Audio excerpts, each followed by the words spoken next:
Talking about non-banking finance companies, in the last couple of years, we saw the defaulting of two major NBFC, ILNFS and DHFL.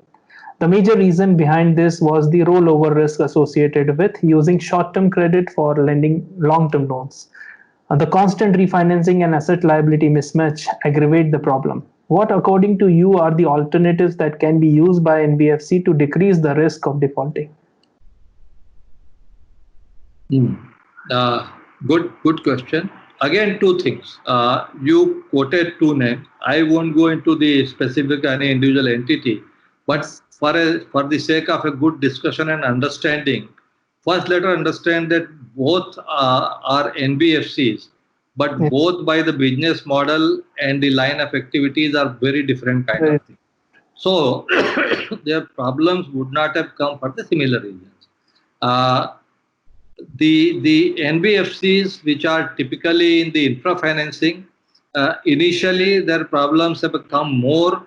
One, of course, the mismatch between the liability and the assets duration, but also, that apart from lending, they also chose a model to become co-owner of some of the projects. Apart from being the lenders, and then the whole wave of subsidiaries companies through which they are trying to execute the project also. And here one, like any other infra company, they also suffered from the lot of policy issue, delay, the environment clearance and all that. So that is one thing.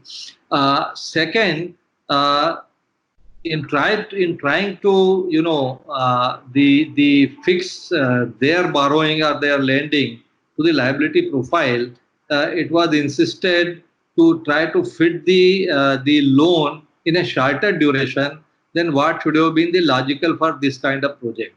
And borrower also, because at this point of time they are in need to agree to everything. So cash flow, IRR, DSCR, D ratio, everything is designed in such a fashion that it fits the requirement of the lender.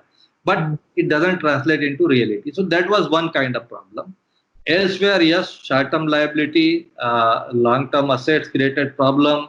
Of course, there had been some sharp practices which all we know. So it was a combination of all that.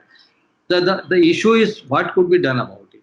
Now, there are two, three things I would say. One, ideally, these are the kind of activities where they, long-term financing where they enter into, should be typically catered by the market.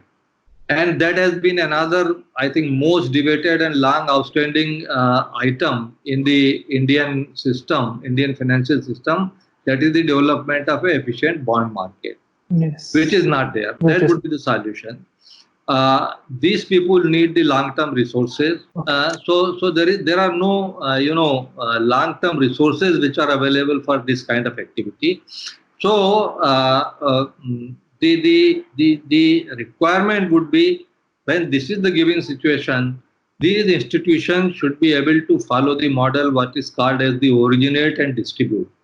They should not be expected to originate a loan and then remain married to it till the final maturity. And this is how any efficient market functions. Because at the time of origination, there is an execution risk. So certain institutions which are specialized in taking execution risk, they do the financing, they charge a little premium for that. Once the project has matured, then it is offloaded to the market for the long-term player, and they earn the spread on it.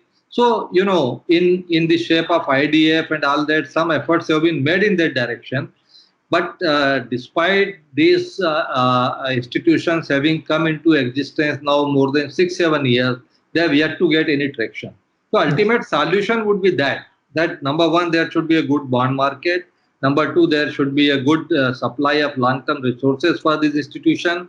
Number three, they should be able to originate and distribute. And number four, there should be takers available who can take these loans once they are out of the project execution. That should be the way forward. Absolutely, yes.